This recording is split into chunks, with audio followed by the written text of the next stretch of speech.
Hello student, कैसे हैं आप लोग। आई होप आप लोग अच्छे होंगे। तो स्टूडेंट, हम लोग इस वीडियो में क्लास 10th का चैप्टर 4 का प्रश्न उत्तर को जानेंगे, पार्ट 4 का। इससे पहले हम लोग पार्ट 1, 2 और 3 का प्रश्न उत्तर को जान लिए थे और समझ लिए थे। तो वो वीडियो को आप नहीं देखें तो मेरे चैनल पे जा कर के वो सारी वीडियो को देख सकते हैं। तो चलिए हम लोग स्टार्ट करते हैं प्रश्न संख्या 1 से। तो प्रश्न संख्या 1 कह रहा है, कवि आत्मकथा लिखने से क्यों बचना चाहते थे। दरअसल प्रश्न संख्या 1 में कह रहा है, कवि जो है आत्मकथा लिखने से क्यों बचना चाहते थे, वो क्यों नहीं लिखना चाहते। तो कवि आत्मकथा लिखने से इसलिए बचना चाहते थे क्योंकि आत्मकथा लिखने के लिए अपने मन की दुर्बलताओं, कमियों का उल्लेख करना पड़ता है। उसके बाद दूसरा पॉइंट है, अपनी सरलता के कारण कवि ने कई बार धोखा खाया है, इसलिए वो अपने व्यक्तित्व जीवन का उपहास का कारण नहीं बनना चाहते थे। उसके बाद तीसरा पॉइंट जो है वो तीसरा पॉइंट है, जीवन में बहुत सारी पीड़ादायक घटनाएं हुई है, उन्हें याद करने से घाव फिर से हरे हो जाएंगे।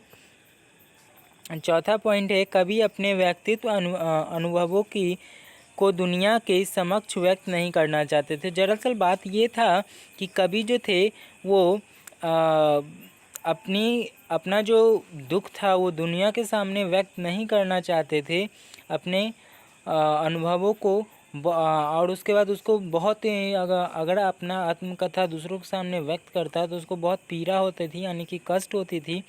घटनाएं सबसे उन्हें फिर याद करके वो घाव नहीं, यानी कि वो दुख को ताज़ा नहीं करना चाहते थे। यही सब कुछ कारण था जिस कारण से कवि जो थे वो आत्मकथा अपना नहीं लिखना चाहते थे। तो आई होप आपको समझ में आ रहा होगा। अगर कोई प्रॉब्लम आती है तो प्लीज़ मेरे व्हाट्सएप पे, पर्सनल व्हाट्सएप पे पूछ सकते हैं, रिप्लाई आपको तुरंत मिलेगी।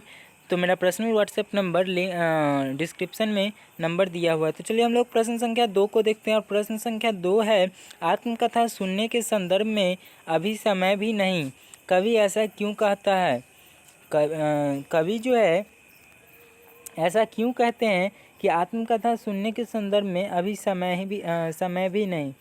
तो इसका उत्तर होगा, कवि को लगता था कि आत्मकथा लिखने का अभी उचित समय नहीं हुआ है। दरअसल कवि को लगता था कि आत्मकथा लिखने का भी उचित समय नहीं हुआ है, क्योंकि इसका पहला कारण, क्योंकि एक, कवि का जीवन दुख और अभावों से भरा है।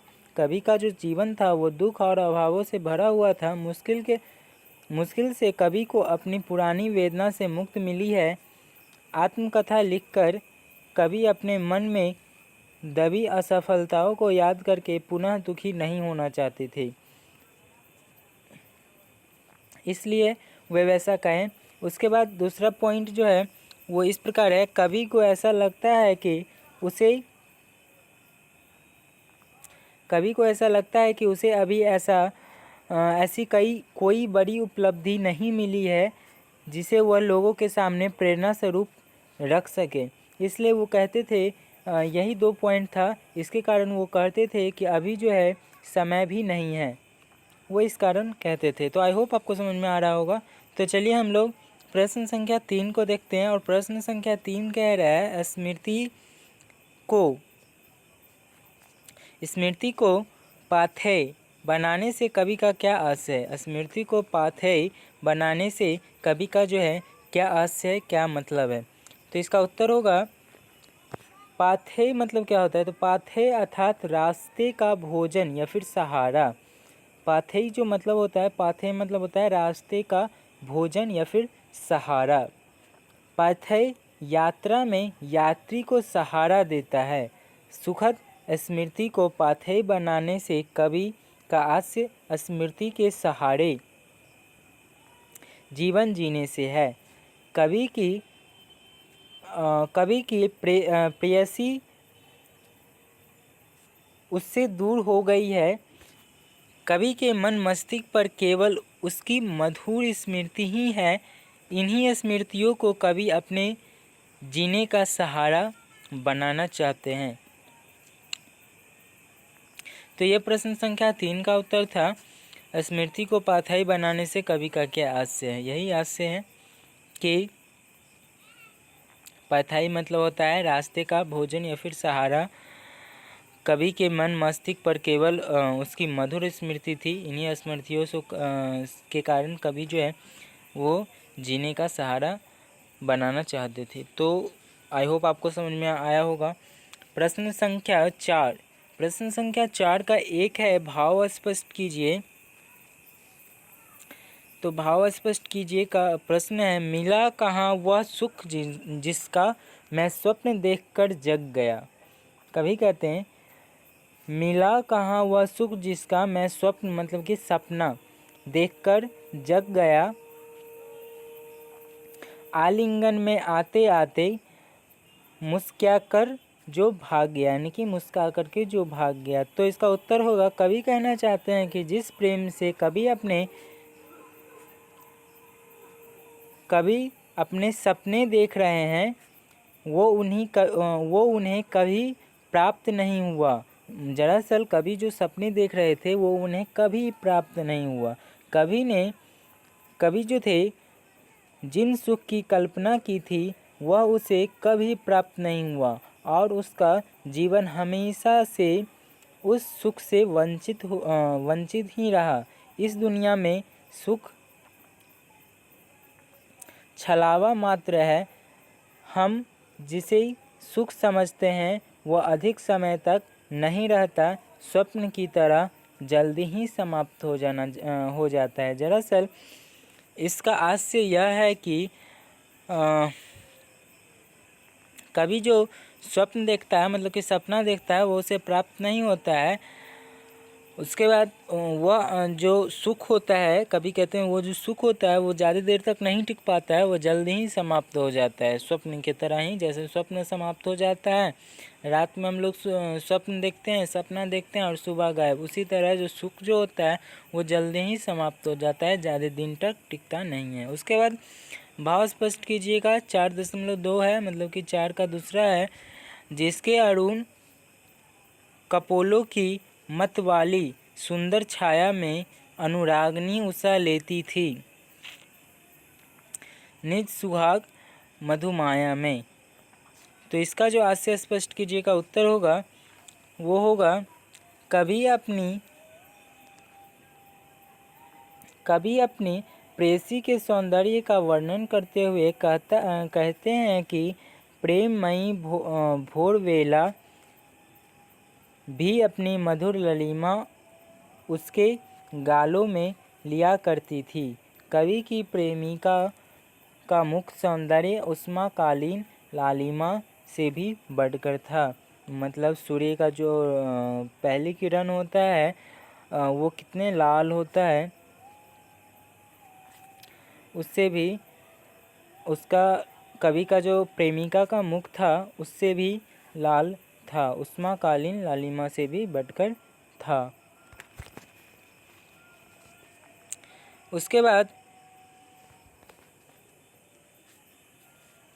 बाद 5 का जो उत्तर होगा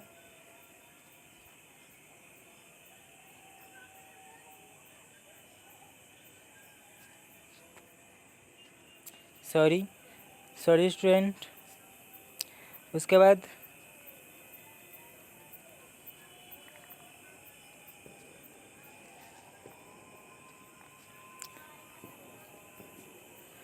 उसके बाद हम लोग 5 का उत्तर को देखेंगे। 5 का प्रश्न है, उज्ज्वल गाथा कैसे गाऊं, मधुर चांदनी रातों के कथन के माध्यम से कवि क्या कहना चाहता है। तो कवि यह कहना चाहता है कि अपनी प्रेयसी के साथ चांदनी रातों में बिताए गए हुए सुखदायक क्षण किसी उज्ज्वल गाथा की तरह ही पवित्र है, जो कवि के लिए अपने अंधकारमय जीवन में आगे बढ़ने का एकमात्र सहारा बनकर रह गया। वो जो याद सब था कवि का, वही एकमात्र सहारा बनकर रह गया कवि के लिए। ऐसी स्मृति को यानी कि याद को वह सबके सामने प्रस्तुत कर अपनी हंसी नहीं उड़ाना चाहते हैं, अतः वह अपने जीवन के व्यक्तिगत मधुर स्मृतियों को किसी के साथ बांटना नहीं चाहता। बल्कि अपने तक ही सीमित रखना चाहता है।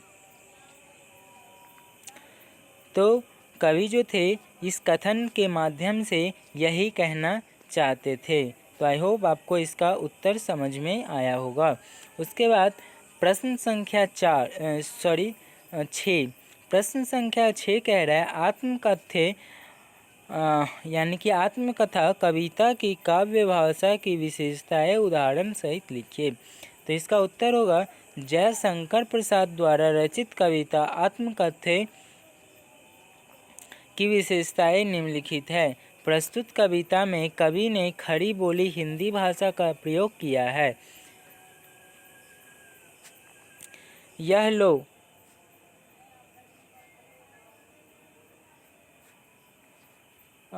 लोग करते ही रहते हैं अपना व्यंग मलिन उपहास।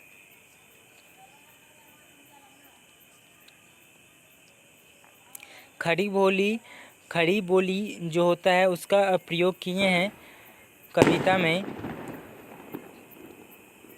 कुछ इस प्रकार है, यह लोग करते ही रहते हैं अपना व्यंग मलिन उपहास, यह है। उसके बाद अपने मनोभावों में सजीवता लाने के लिए कवि ने ललित सुंदर एवं नवीन बिंबों का प्रयोग किया है, जैसे जिसके अरुण कपोलों की मतवाली सुंदर छाया में अनुरागनी उषा लेती है जिन सुहाग मधुमाया में। उसके बाद तीसरा, कवि ने नवीन शब्दों का प्रयोग किया है। नवीन शब्द मतलब कि नया शब्द का प्रयोग किए हैं, जैसे यह विडंबना। उसके बाद अड़ी सर लते तेरी हंसी उड़ाऊं मैं। उसके बाद झूले अपनी यह प्रवंचना औरों की दिखाऊं मैं।